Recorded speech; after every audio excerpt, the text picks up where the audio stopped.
আচ্ছা, তাহলে আমরা শুরু করতে পারি না? আচ্ছা, তো আমি ওয়েলকাম জানাচ্ছি তোমাদেরকে আজকের ব্লাড ট্রান্সফিউশনের ক্লাসে।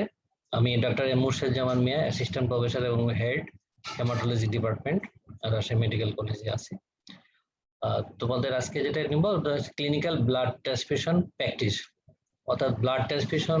যদিও তোমাদের পরীক্ষাতে একেবারে হুবহু ট্রান্সফিউশন রিলেটেড জিনিসপত্র কোশ্চিন সবগুলো শতভাগ আসে না, তবে যে জিনিসগুলো আসবে সেই জিনিসগুলো আমি দেখাবো। কিন্তু তোমার মোর থিওরিটিক্যালের চেয়ে আমি প্র্যাকটিক্যাল কাজটা তোমাদের দেখাই দেবো, যাতে করে তোমরা ইন্টার্নি লাইফের থেকে পরবর্তী ডাক্তার হওয়ার পরে কিভাবে ব্লাড ট্রান্সফিউশনটা তোমরা হ্যান্ডেলিং করবা, কিভাবে তোমরা এই জিনিসগুলো কি বলে বুঝতে পারবা যে প্রপার ব্লাড ট্রান্সফিউশন হচ্ছে কিনা, সেই জায়গাটা আমি তোমাদেরকে সুন্দর করে দেখাই দেবো।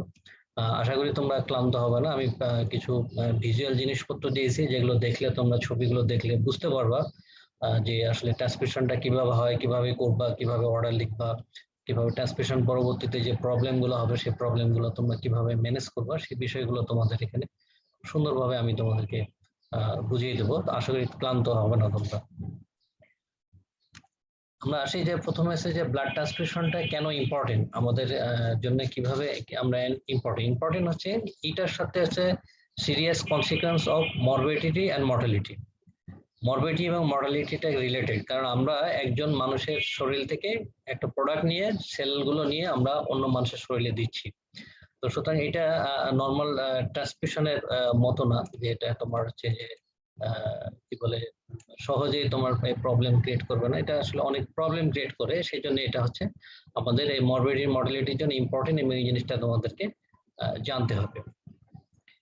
আমাদের এই ট্রান্সফিউশনের আজকের ডিসকাশনের ভিতরে আমি তোমাদেরকে যে প্রোটোকল গুলো দেখাবো, যে স্যাম্পল কালেকশন কিভাবে করতে হবে, ব্লাড স্যাম্পল কালেকশন করতে হবে, তারপরে ব্লাড গ্রুপিং, ক্রস ম্যাচিং করতে হবে, এরপরে হচ্ছে স্টোরেজ, অ্যাডমিনিস্ট্রেশন করতে হবে, এবং ব্লাড প্রোডাক্ট, এই বিষয়গুলো আমি তোমাদেরকে আজকের এই ডিসকাশনের ভিতরে সুন্দরভাবে উপস্থাপন করব। প্রথমে আসি আমাদের হচ্ছে যে এই প্রিন্সিপালটা কি, আমাদের ব্লাড ট্রান্সফিউশন প্র্যাকটিসের প্রিন্সিপালটা কি, যেটা হচ্ছে আমরা the patient with the acute blood loss should receive effective resuscitation। অর্থাৎ আমরা যেমন রিসাসিটেশনের জন্য ইন্ট্রাভেনাস ফ্লুইড দিই, অক্সিজেন দিই, আদার মেডিকেশন দিই, সেরকম হচ্ছে কিছু কিছু ক্ষেত্রে রিসাসিটেশনের জন্য আমাদের ট্রান্সফিউশন দেওয়া লাগতে পারে। এবং পেশেন্টের যে হিমোগ্লোবিন আছে, সেই হিমোগ্লোবিনটাকে হচ্ছে যে অলওয়েজ ইম্পর্টেন্ট বা ইম্পর্টেন্ট না, হ্যাঁ, এটা নির্ভর করবে কি relief clinical sign and symptom to prevent significant morbidity and mortality. Morbidity এবং মর্টালিটি হিমোগ্লোবিনের উপরে সবসময় নির্ভর করে না, তো অবশ্যই হিমোগ্লোবিন করলে আমাদের ট্রান্সফিউশন দিতে হবে। এবং আমাদের ক্লিনিশিয়ান হিসেবে আমাদেরকে যে জিনিসটা স্যার স্লাইড দেখা যাচ্ছে না স্যার, স্লাইড দেখতে পাচ্ছি না স্যার। আচ্ছা আচ্ছা, মানে স্লাইড আসছে না স্যার। নিউ শেয়ার তো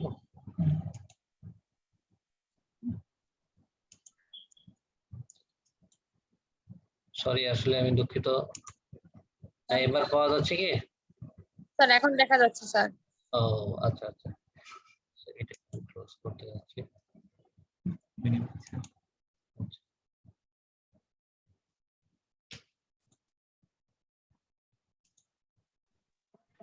হ্যাঁ, এখন মনে হয় তোমরা আচ্ছা দেখতে, তাই না?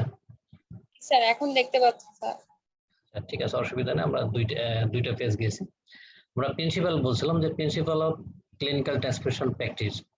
আমরা প্রিন্সিপালের ক্ষেত্রে যে জিনিসটা আমরা বলছিলাম যে ক্লিনিশিয়ানকে অ্যাওয়ার হতে হবে কি রিস্ক অফ ট্রান্সমিশন ট্রান্সমিসেবল ইনফেকশন, অর্থাৎ ব্লাড দিয়ে যে ইনফেকশন গুলো যায় সেইগুলোর ব্যাপারে আমাদের অ্যাওয়ার হতে হবে। এবং এটা যখন আমরা প্রেসক্রাইব করবো, একজন পেশেন্টকে যখন আমরা ব্লাড প্রেসক্রাইব করবো, তখন অবশ্যই আমাদেরকে বেনিফিট দেখতে হবে, যে পেশেন্টের যা রিস্ক আছে তার চেয়ে কতটুকু আমরা বেনিফিট, তার উপকার করতে পারবো, নাকি এটার জন্য আমাদের ক্ষতি হয়ে যাবে, এই জিনিসটা আমাদেরকে মনে রাখতে হবে। এরপর হচ্ছে যে রেকর্ড রাখতে হবে, কেন আমরা এই ব্লাড ট্রান্সফিউশনটা দিচ্ছি সেটার একটা মানে ক্লিয়ার রিজন রাখতে হবে, যে এই রিজনের কারণে আমি তাকে ব্লাড ট্রান্সফিউশন দিচ্ছি। এবং ব্লাডটা যখন আমরা দিব তখন অবশ্যই আমাদের ট্রেইনড স্টাফ থাকতে হবে, যারা আমাদেরকে এই পেশেন্টটাকে মনিটর করবে, যাতে করে পরবর্তীতে ব্লাড দেওয়ার সময় এবং পরবর্তীতে যদি কোনো অসুবিধা হয় সেই অসুবিধাগুলো যেন তারা মনিটর করতে পারে। এখন আমরা জানবো যে সেফ ব্লাড। আমরা বারবার এই শব্দটা উচ্চারণ করি যে সেফ ব্লাড ট্রান্সমিশন।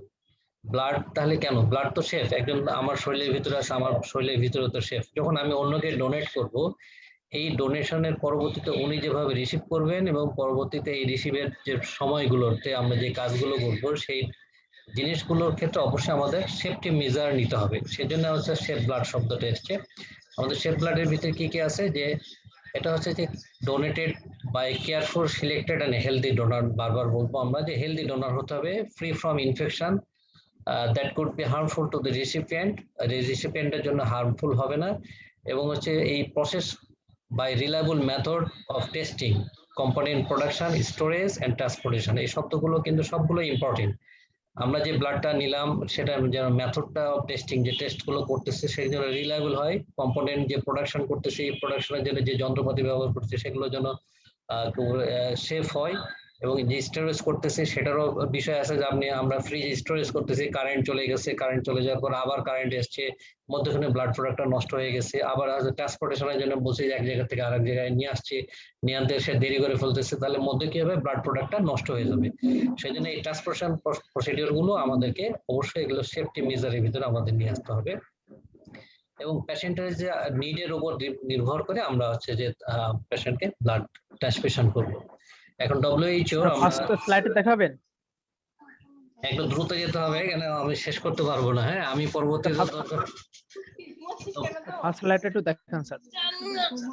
আচ্ছা, আমি তোমাদেরকে সবগুলা স্লাইডই দিয়ে দিতে পারবো। হ্যাঁ, আমি ওদের সাথে কথা বলে তোমাদেরকে সবার কাছে স্লাইডটা পাঠিয়ে দেওয়ার জন্য আমি ইয়ে করবো। হ্যাঁ, কারণ এটা তোমাদের হলে আর বই পড়া লাগবে না আশা করতেছি। হ্যাঁ, আচ্ছা, আমি একটু দ্রুত যাই তাহলে না। হ্যাঁ,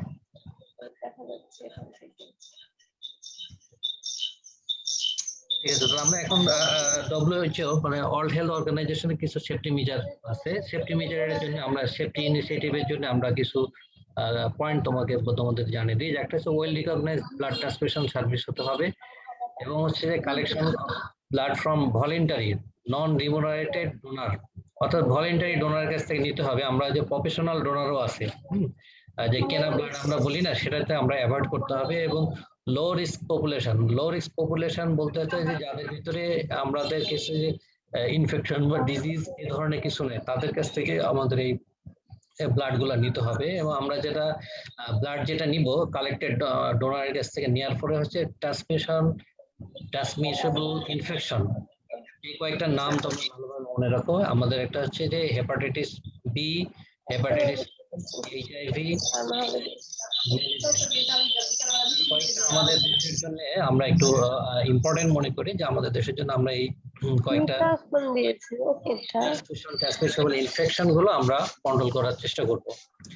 এরপরে গুড ল্যাবরেটরি প্র্যাকটিস, আমরা যেখানে ল্যাবরেটরি প্র্যাকটিস বলতে যেখানে ব্লাড গুলো দিব সেখানে blood grouping, compatibility testing, component preparation, এবং যেখানে আমরা জমা রাখবো স্টোরেজ এবং ট্রান্সপোর্টেশন, এগুলোর জন্য হচ্ছে গুড ল্যাবরেটরি প্র্যাকটিস থাকে। এবং রিডাকশন অফ আননেসেসারি ট্রান্সফিউশন, এটা আমাদের দেশের ভিতরে একটা ডায়ালগ আছে যে রক্তের বদলে রক্ত নিতে হবে, রক্ত কমেছে রক্ত নিতে হবে। এটার ক্ষেত্রে আমাদের একটু অ্যাওয়ার হতে হবে যে appropriate clinical use of blood and blood product, এটা আমাদেরকে একটু খেয়াল রাখতে হবে, ফিজিশিয়ান হিসেবে আমাদেরকে খেয়াল রাখতে হবে। এখন আমরা আসি যে আমরা স্ক্রিনিং করবো কিভাবে, অর্থাৎ যে স্ক্রিনিং অফ ব্লাড ডোনেশন আমরা কিভাবে করব। এটা ফার্স্ট আমাদের টার্গেট থাকবে যে low risk blood donor requirement থাকবে, আমরা ব্লাড স্ক্রিনিং করব এবং রেশনাল ইউজ অফ ব্লাড। আমরা আসি যে এখানে আছে যে ব্লাড ডোনার যে রিকোয়ারমেন্ট থাকবে, সেটা হচ্ছে ব্লাড ডোনারের রিকোয়ারমেন্টের ক্ষেত্রে আমাদের অবশ্যই সিলেকশনের ক্ষেত্রে ডোনার দুইটা পারপোজ আমাদেরকে মাথার ভিতরে রাখতে হবে। ফার্স্ট হচ্ছে যে protect donor from potential harm which may occur as a direct result of donation process, অর্থাৎ আমরা যে ডোনারের কাছ থেকে নিব সেই ডোনারটা আমরা বলছি হেলদি, এখন তার কাছ থেকে ব্লাড নিয়ে যদি ডোনারই অসুস্থ হয়ে পড়ে তাহলে আমাদের জন্য সেটা সঠিক হবে না। সেই জন্য আমাদের পটেনশিয়াল হার্ম যদি থাকে, তার যদি ডায়াবেটিস, প্রেশার, আর তারপর সেই কোনো ড্রাগস খায়, সেক্ষেত্রে আমরা একটা ছক দেখাবো যে এই ডোনার গুলোর ক্ষেত্রে আমাদের অবশ্যই খেয়াল রাখতে হবে যে ডোনারের প্রোটেকশন রাখতে হবে। অনেক সময় দেখা যায় যে আপনার আবেগী হয়ে যারা ব্লাড ডোনেশন নিয়মিত করেন, দেখা গেলো যে আবেগী হয়ে তার হিমোগ্লোবিন কম আছে, ব্লাড কেউ চাইলো সে আবার ব্লাড দান করে দিল। এটাতে হয় কি যে সে দেখা গেলো যে সে নিজেই দুর্বল হয়ে পড়ছে। বা অসুস্থ হয়ে পড়তেছে, সেই জন্য আমাদের ডোনারের প্রতি প্রোটেকশনের জন্য খেয়াল রাখতে হবে। সেকেন্ড হচ্ছে যে রিসিপিয়েন্ট যাকে আমরা ব্লাড ট্রান্সফিউশন করব from adverse effect such transmission, transmissible infection disease and other medical condition and unwanted effect caused by medication taken by the donor. অর্থাৎ আমাদেরকে খেয়াল রাখতে হবে যে আমরা যে যাকে দিচ্ছি তার ক্ষেত্রে যেন আমাদের ট্রান্সমিসিবল ডিজিজ যাতে না যায় এবং যে অ্যাডভার্স ইফেক্ট গুলো হয় ব্লাড ট্রান্সফিউশনের ব্যাপারে সেটা যেন আমরা আগে থেকে সেক্ষেত্রে প্রোটেক্ট করতে পারি। এই দুইটাই আমাদের সিলেকশনের ক্ষেত্রে খেয়াল রাখতে হবে। এখন দেখুন যে আমরা যে ব্লাড ডোনার রিকোয়ারমেন্ট যে এলিজিবিলিটি ক্রাইটেরিয়া আছে, এই ক্রাইটেরিয়া গুলো আমি সুন্দর করে জাস্ট একটু খালি মাথায় রাখো যে কি কি রাখতে হবে। একটা যে জেনারেল পারপোজ কি আমাদের, যেটা হচ্ছে ফিজিক্যাল এন্ড মেন্টাল হেলথ থাকতে হবে, যে ডোনারের ভালো থাকতে হবে।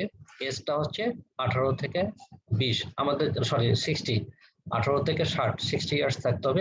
50 ইয়ার্স হচ্ছে মোর প্রিফারেবল, 60 যদি আমরা হেলদি মনে করি তাহলে সেক্ষেত্রে নিতে পারি। হিমোগ্লোবিনটা আমাদের হচ্ছে লোয়ার মেল যেটা সেটা হচ্ছে 13, আমরা এখানে 12.5 দিচ্ছি এবং ফিমেলের ক্ষেত্রে 11.5, অর্থাৎ এই রেঞ্জের ভিতরে থাকলে আমরা তার কাছ থেকে ব্লাডটা নিব। এবং ওয়েট যেন মিনিমাম মোর দেন 45 কেজি ওয়েট থেকে। আমরা কেন নিব, আমরা যে যাদের কাছ থেকে ব্লাড ডোনেশন নিব অ্যাটলিস্ট আমাদের টার্গেট হচ্ছে 10.5 ml পার কেজি বডি ওয়েট হিসাবে আমরা তার কাছ থেকে ব্লাডটা রিসিভ করতে পারবো। তো সুতরাং 45 কেজি যদি না হয় তাহলে 450 ml ব্লাড আমরা কালেকশন করতে পারবো না। ব্লাড প্রেশারটা আমাদের উইদিন নর্মালের ভিতরে রেঞ্জের ভিতরে থাকতে হবে। যদি এখানে ডায়াস্টোলিক 90 দেখাচ্ছে, কারো করে আবার ডায়াস্টোলিক 90 হলেও দেখা গেল যে তারা ব্লাড হাইপারটেনসিভ হিসেবে কাউন্ট হয়। তো সুতরাং আমরা খেয়াল রাখবো যে নর্মোটেনসিভ থাকতে হবে। টেম্পারেচার, বডি টেম্পারেচার যেন তার নর্মাল থাকে, অর্থাৎ ফিভার কন্ডিশনে ব্লাড ডোনেশন করতে পারবে না, এটা মাথায় রাখেন। এরপর হচ্ছে পালসটা 60 to 100 millimetre beat per minute থাকবে। এবং ডোনেশন ইন্টারভালটা একটা খেয়াল রাখেন যে 3 to 4 মান্থ, 3 মাস না 4 মাস, আমরা প্রেফার করবো 4 মান্থ। 4 মান্থ হলে ভালো হবে, 3 মান্থ হলে দিতে পারবে যদি হেলদি ডোনার হয়। এখানে দেখেন যে একটা ব্লাড ডোনার কি বলে ফর্ম আছে, assessment form, medical assessment of donor blood form. এটা একটা বাংলায় একটা ফর্ম করা হয়েছে যে এই চেক লিস্টটা পূরণ করলে আমরা ডোনারের কোনো প্রবলেম আছে কিনা সেই জিনিসটা আমরা এখান থেকে বের করে ফেলতে পারবো। এরপরে আমরা আসি যে ব্লাড কালেকশন যার কাছ থেকে করব সেই ডোনারের জন্য আমরা কি কি জিনিসগুলো চেক করব। এখানে দেখেন যে donor should not be fasting before donation, অর্থাৎ না খেয়ে থাকা অবস্থা তার কাছ থেকে ডোনেশন করব না। At least meal taken on hour মানে 4 আওয়ার প্রিভিয়াসলি, 4 আওয়ার যদি 4 ঘন্টার আগে হয় তাহলে ডোনারকে অবশ্যই আমাদেরকে কিছু মানে খাওয়াতে হবে বা ড্রিঙ্ক করতে দিতে হবে যাতে করে হাইড্রেশন আমরা মেনটেন করতে পারি। তাহলে এখান থেকে আমরা বুঝতে পারছি যে রমজান মাসে বা রোজাদার অবস্থাতে আমরা ব্লাড ডোনেশন করতে পারবো কিনা।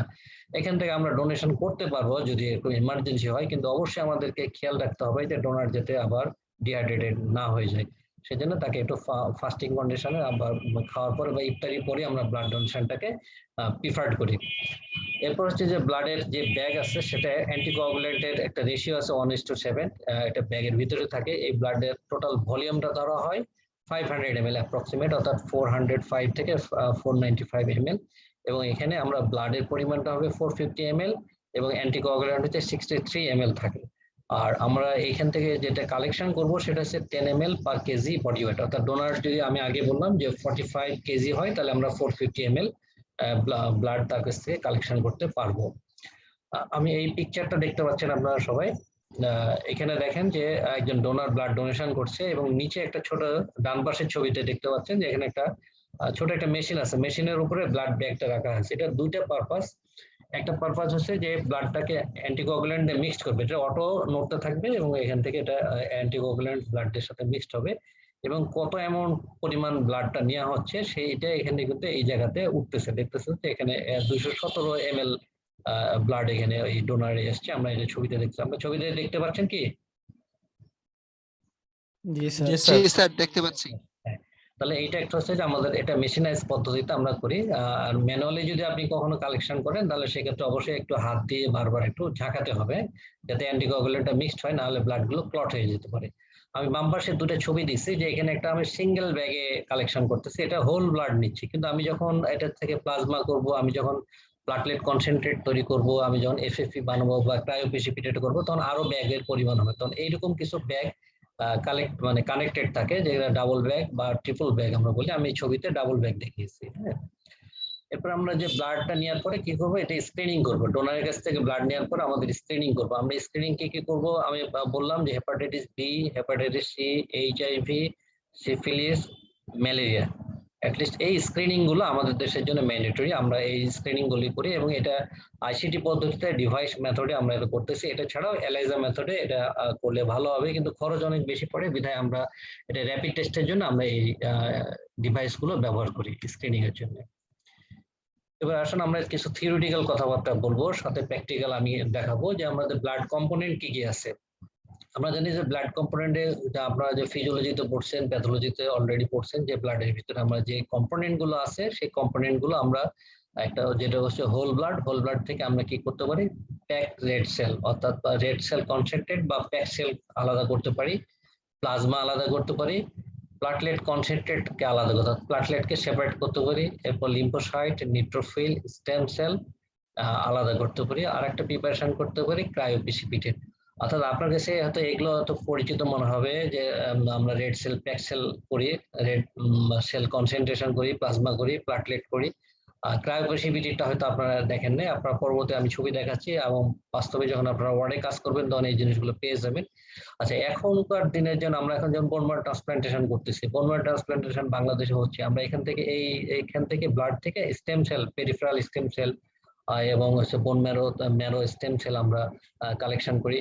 আবার লিম্ফোসাইট কালেকশন করে, DLI, donor lymphocyte infusion, graft versus host disease প্রিভেনশনের জন্য আমরা লিম্ফোসাইটকে আলাদাভাবে সেপারেট কালেকশন করতে পারি। আবার অনেক সময় দেখা গেলো যে নিউট্রোফিল কমে গেছে, ইনফেকশন হচ্ছে, তাহলে সেক্ষেত্রে আপনার নিউট্রোফিলকে সেপারেট করে নিয়ে অ্যাফিলিসিস মেশিন, আমি ছবি দেখাবো আপনাদেরকে, এই ছবি দেখে আমরা এইগুলো থেকে নিউট্রোফিলকেও আলাদা করতে পারি। এরপরে ক্রায়োপ্রেসিপিটেট, এটা আমি দেখাচ্ছি কিভাবে আমরা করতেছি। এটা অন কাইন্ড অফ যেটা রিচ ইন ফ্যাক্টর 8 এবং ফিব্রিনেজেম। এখন আমরা আসি যে প্লাজমা ডেরিভেটিভ, অর্থাৎ এই হোল ব্লাড নিলাম, হোল ব্লাড থেকে আমরা হচ্ছে যে প্যাক সেল বা রেড সেল কনসেন্ট্রেট ডিফারেন্স আলাদা করলাম, আর একটা থাকলো হচ্ছে আমাদের প্লাজমা। এই প্লাজমা থেকে আমরা কি কি নিতে পারি, প্লাজমা থেকে আমরা যেখানে সেপারেট করি, একটা হচ্ছে যে অ্যালবুমিন। আপনারা দেখবেন যে আমরা বাজারে যখন হাইপোঅ্যালবুমিনের পেশেন্টকে বলি যে হিউম্যান অ্যালবুমিন অ্যাডভাইস করি, এই অ্যালবুমিনটা হচ্ছে আমাদের প্লাজমা ডেরিভেটিভ। এরপর কোয়াগুলেশন ফ্যাক্টর কনসেন্ট্রেট, আপনারা জানেন যে হিমোফিলিয়া এ ফ্যাক্টর 8 ডেফিসিয়েন্সির জন্য হয়, ফ্যাক্টর 9 ডেফিসিয়েন্সির জন্য হিমোফিলিয়া বি হয়। তো তাদেরকে আমরা ফ্যাক্টর কনসেন্ট্রেট দিই। এই ফ্যাক্টর কনসেন্ট্রেটটা আসে হচ্ছে হিউম্যান থেকে, এই হিউম্যান ব্লাড থেকে আসে। এরপর দেখুন ইমিউনোগ্লোবিন যে আমরা জানি যে জিবিএস, গুলেনবারি সিনড্রোমের জন্য। এরপর হচ্ছে যে অ্যান্টিথাইমোসাইট গ্লোবুলিন, সরি এটা থেকে থাইমোসাইট গ্লোবিনটা অন্য জায়গা থেকে নেওয়া হয়। তা ইমিউনোগ্লোবিন যে প্রিপারেশন গুলো আমরা আইজিজি, আইজিএ, আইজিএম, এগুলো কিন্তু সব হিউম্যান প্লাজমা থেকে এই জিনিসগুলোকে নেওয়া হয়। সুতরাং আপনাকে এই প্রিপারেশন গুলোর দিকে খেয়াল রাখতে হবে যে এই ব্লাড প্রোডাক্টটা আমাদেরকে যে ইন্ডিকেশন, শুধুমাত্র আমরা শুধু ব্লাড ফর ব্লাড না, ব্লাড থেকে আমরা ব্লাড প্রোডাক্ট গুলো ডিফাইন করে আমরা বিভিন্ন ক্লিনিক্যাল ইন্ডিকেশনে এই ব্লাড প্রোডাক্ট গুলো আমরা ইউজ করতে পারি। আমাদের দেশে, বাংলাদেশে সাধারণত আমরা যে অ্যান্টিকোয়াগুলেন্টটা ব্যবহার করি ব্লাড কম্পাউন্ডের জন্য, এটা মাথায় রাখেন, খেয়াল রাখেন, CPDA1, হ্যাঁ, দুই ধরনের এটা ব্যবহার করি এবং অ্যান্টিকোয়াগুলেন্টসটা থাকে 63 ml, এবং আমরা যে টেম্পারেচারে রাখি সেটা হচ্ছে 2 থেকে 6 degree temperature, 2 to 6 degree centigrade temperature রাখি। এইটাতে আমরা যে ব্লাডটা রাখতে পারবো, অর্থাৎ হোল ব্লাড অথবা রেড সেল কনসেন্ট্রেট যে রাখতে পারবো 35 ডেজ, 35 দিন পর্যন্ত আমরা স্টোরেজ রাখতে পারবো। আর এই কালেকশনের জন্য আমাদের দেশে সাধারণত আমরা আগে বললাম যে ডাবল বা ট্রিপল ব্যাগ আমরা ইউজ করি, ইউজ করে আমরা এটাকে হোল ব্লাড থেকে ডিফারেন্স করি। এটা আমি তো আপনাদেরকে দেখাচ্ছি। এই পিকচারটা দেখতেছেন যে আমরা একটা হোল ব্লাডের একটা ব্যাগ নিয়েছি, যেখানে পুরো ব্যাগটা দেখতেছেন যেটা অলমোস্ট ফিল আপ আছে ভর্তির জন্য। হ্যাঁ, তো এটাকে কি বলে, আমরা হোল ব্লাড নিচ্ছি। এই হোল ব্লাডটাকে নেওয়ার পরে আমরা এই মেশিন দেখতে পাচ্ছেন, এটা হচ্ছে একটা সেন্ট্রিফিউজ মেশিন।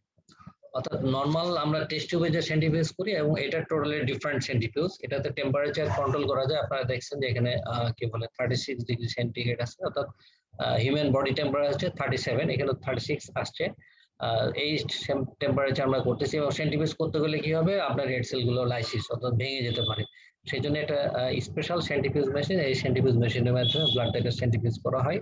সেন্ট্রিফিউজ করার পরে এখানে দেখেন যে আমাদের যে ব্লাডটা নিয়ে আসা হলো, সেক্ষেত্রে নিচে হচ্ছে অনেক বেশি ব্ল্যাকিশ, এরপরে রেডিশ, এরপরে দেখা গেলো যে ইউলিশ কালার হচ্ছে। অর্থাৎ আমরা এই ব্লাডটাকে ধরলে এরকম দেখবো। আমাদের টার্গেট হচ্ছে আমরা যখন সেপারেশন করব তখন আমাদেরকে খেয়াল রাখতে হবে যে আমরা বাফি কোড যেটা বলি যে এটা প্লাটলেট কনসেন্ট্রেট এবং ডব্লিউবিসি কনসেন্ট্রেট এখানে বেশি থাকে, তাহলে আমরা এটা ম্যানুয়ালি এখান থেকে সেপারেট করব এবং এটাকে জাস্ট আমরা যদি নিচে কম্প্রেস করি, চাপ দিই, তাহলে উপরের এই কি বলে আমাদের টিউব দিয়ে না, এই টিউব দিয়ে এখান থেকে আস্তে আস্তে আমাদের এখান থেকে প্লাজমা গুলো বের হয়ে যাবে। এবং ডান পাশে যে পিকচার দেখতেছেন এখানে দেখুন যে এখান থেকে আমরা যে এই প্যাক্সেল থেকে প্যাক্সেল এবং হচ্ছে প্লাজমা আমরা এখানে ডিফারেন্স করি। যদিও এখানে প্লাটলেট কনসেন্ট্রেট লেখা আছে, কিন্তু আমরা এটাকে বলছি যে প্লাটলেট রিচ প্লাজমা। এবং এখান থেকে আমরা যদি আবার প্লাটলেট কনসেন্ট্রেট করতে চাই, তাহলে এই প্লাটলেট রিচ প্লাজমাকে আমরাকে আবার রিসেন্টিফিউজ করব। সেন্টিফিউজ করে এখান থেকে নিচ থেকে যে সুপারনেটেন্টটা থাকবে সেটাকে আমরা আলাদা করে প্লাটলেট রিচ প্লাজমা মানে প্লাটলেট কনসেন্ট্রেট করব এবং বাকিটা আমাদের প্লাজমা, ফ্রেশ প্লাজমা হিসাবে আমরা সেটাকে প্রিজার্ভেশন করব। এখানে দুইটা রেফ্রিজারেটর দেখতেছেন, আমি বাম পাশেরটা দেখাচ্ছি। যে বাম পাশেরটাতে আপনি দেখতেছেন যে এখানে আছে যে আমরা হোল ব্লাড রাখছি, এখানে হোল ব্লাড আছে এবং লাল কালো দুইটা দেখতে পাচ্ছেন, রেড এন্ড কি বলে সরি ইয়েলোইশ যে ব্লাড দেখতেছেন এটা হোল ব্লাড। এবং এখানে এই টেম্পারেচার ফ্রিজটা ডিফারেন্ট, আমাদের বাড়ির ফ্রিজ এবং এখানে ফ্রিজের ভিতরে ডিফারেন্সটা হচ্ছে যে এখানে টেম্পারেচারটা অলওয়েজ মনিটর করতে হবে। এবং এখানে দেখতেছেন ডান পাশে একটা ফ্রিজের উপরে একটা গ্রাফ আছে, এটা টার্গেটটা হচ্ছে যে টেম্পারেচার আপনি রাত্রেবেলায় রেখে বন্ধ করে গেলেন, রাতে কারেন্ট নাই অথবা ইলেকট্রিসিটি 2 দিন ধরে নাই, আপনার ব্লাড প্রোডাক্ট গুলো তো ঠিকই পরের দিন এসে হয়তো দেখলেন যে হ্যাঁ আপনার টেম্পারেচার 3.4 আছে, কিন্তু আদৌ দেখা গেলো মধ্যখানে 5 ঘন্টা কারেন্ট ছিল না, এমন টেম্পারেচার বেশি হয়ে গিয়ে আপনার ব্লাড প্রোডাক্ট গুলো নষ্ট হয়ে যাবে। সুতরাং এটা প্রিভেনশনের জন্য এই গ্রাফে আপনাকে দেখাবে যে কোন সময় কতটা সময় আপনার এই টেম্পারেচার কতটুকু আপ ডাউন করছে। এগুলো হচ্ছে স্পেশাল ব্লাড ব্যাংকের ফ্রিজ। এবং ডান পাশে যে ফ্রিজটা দেখতেছেন এখানে আমরা হচ্ছে যে প্লাজমাটা আমরা ডিফাইন করলাম, প্লাজমাটাকে আমরা -25 ডিগ্রি টেম্পারেচারে এখানে জন্য স্পেশাল ফ্রিজের ভিতরে এটাকে রেখে দেওয়া হবে। এখানে আমরা এটার নাম দেবো হচ্ছে যে প্লাজমাটা রাখে ফ্রেশ ফ্রোজেন প্লাজমা। এই অংশটাকে আমরা বলতেছি ফ্রেশ ফ্রোজেন প্লাজমা। এই ফ্রেশ ফ্রোজেন প্লাজমাটা হচ্ছে আমরা কি বলে বা ক্রায়োপ্রেসিসটা কি কাজে লাগে আমরা পরবর্তীতে দেখাচ্ছি। এরপর হোল ব্লাড আমি আগে বলছি আমরা এখানে অ্যামাউন্ট হচ্ছে 450 450 ml, 63 ml হচ্ছে অ্যান্টিকোয়াগুলেন্ট থাকে, টেম্পারেচারে 2 to 6 ডিগ্রি টেম্পারেচার রাখতে হয়। এবং আমাদের এখানে ইনফেকশন রেট মানে যেগুলো যে ট্রান্সমিশন হতে পারে সেক্ষেত্রে HIV, hepatitis B, C, syphilis, malaria. এরপরে আমরা হোল ব্লাড কাকে দেবো? হোল ব্লাড তাকেই দেবো যারা হচ্ছে যে ভলিউম রিপ্লেসমেন্ট লাগবে। অ্যাকিউট লসের ক্ষেত্রে আমাদের যাদের ভলিউম রিপ্লেসমেন্ট লাগবে, অথবা দেখা গেলো যে আমার হিমোগ্লোবিনও বাড়াতে হবে, প্লাটলেটও বাড়াতে হবে, অথবা দেখা গেলো যে আমার অ্যালবুমিন লেভেলও বাড়াতে হবে, তার ক্ষেত্রে আমরা হোল ব্লাড চয়েস করবো। অথবা এক্সচেঞ্জ ট্রান্সফিউশন আমরা জানি যে বাচ্চাদের ক্ষেত্রে এক্সচেঞ্জ ট্রান্সফিউশন লাগতে পারে, তখন সেক্ষেত্রে আমরা হোল ব্লাড ইউজ করবো। কন্ট্রা ইন্ডিকেশন কি? আমরা ওই যে বললাম যে আমাদের মাথার ভিতরে একটা ডায়ালগ আছে যে রক্তের বদলে রক্ত, অর্থাৎ একটা ক্রনিক অ্যানিমিয়ার পেশেন্ট, একটা থ্যালাসেমিয়ার পেশেন্ট, এই পেশেন্টের জন্য তো আমার হোল ব্লাডের দরকার নাই। সেক্ষেত্রে দেখা গেলো যে ক্রনিক অ্যানিমিয়া নিয়ে আসছে বা আয়রন ডিফিসিয়েন্সি অ্যানিমিয়া, তাকে আমি হোল ব্লাড দিচ্ছি, মোটেও দরকার নেই। আমাদের যে ব্লাড প্রোডাক্ট অর্থাৎ রেড সেল কনসেন্ট্রেট অথবা প্যাক সেল আমরা ট্রান্সফিউশন করবো। আর কার্ডিয়াক ইনসিপিয়েন্ট কার্ডিয়াক ফেলিওর যদি হার্ট ফেলিওরের পেশেন্টকে আমরা যদি হোল ব্লাড দিই তাহলে কি হবে, তার ভলিউম ওভারলোড হবে। সেই জন্য আমাদের খেয়াল রাখতে হবে যে আমরা অবশ্যই এই ক্ষেত্রে ব্লাড প্রোডাক্ট যার যেটা লাগবে সেটুকু আমরা দিব। এই অ্যাডমিনিস্ট্রেশনের সময় অবশ্যই আমাদের এবিও এবং আরএইচ কম্প্যাটেবল ব্লাড দেখতে হবে। এবং একটা কোশ্চেন আমাদের মাথার ভিতরে সবসময় আসে যে আমি তো এখন একটা ইনজেকশন দেওয়ার সময় হয়ে গেছে, ব্লাড চলতেছে, তাহলে কি করব? ব্লাডের ভিতরে কি আমি ওই ইনজেকশনটা মিশাই দেবো বা ওই ড্রাগসটা মিশাই দেবো? Never add any medication to blood. আপনাকে সেপারেট লাইন দিয়ে আপনাকে এটা দিতে হবে এবং এটা 4 আওয়ার্স এর ভিতরে কমপ্লিট করতে হবে। তো হোল ব্লাড আপনি যখন দেবেন তখন অবশ্যই 4 আওয়ার্স 4 ঘন্টার ভিতরে ব্লাড ট্রান্সফিউশনটা শেষ করবেন।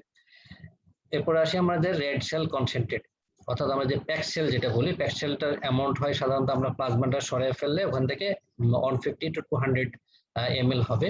এবং এইখানে একই রকম ভাবে আমাদের যে ইনফেকশন রেট থাকতে পারে ওই একই রকম ইনফেকশন হয় এবং স্টোরেজটা ব্লাড হোল ব্লাডের মতোই। আপনারা আগে যেমন হোল ব্লাডের যে প্যাকটা ব্যাগ দেখছিলেন, এখানে হচ্ছে রেড সেল কনসেন্ট্রেট, এখানে দেখেন যে প্রায় হাফ মতো হয়ে গেছে, অর্থাৎ উপরে যে প্লাজমাটুকু আছে আমরা এখান থেকে সরিয়ে ফেলা হয়েছে, এটা হচ্ছে রেড সেল কনসেন্ট্রেট ও প্যাক সেল। এরপর আমরা আসি যে প্লাটলেট কনসেন্ট্রেট।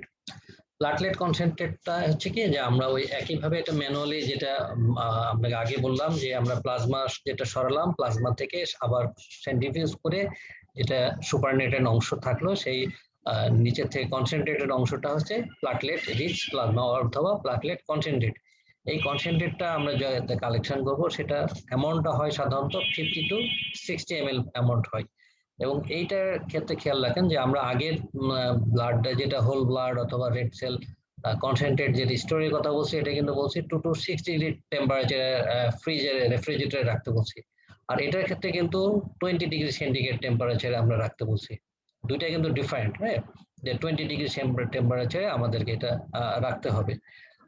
এরপর হচ্ছে যে আমরা এই প্লাটলেটটা আমরা কতটুকু পাবো, আমরা যদি ম্যানুয়াল ইয়ে করি কি বলে কালেকশন করি তাহলে ম্যানুয়াল কালেকশনের জন্য আমার 4 থেকে 6টা ডোনার লাগবে।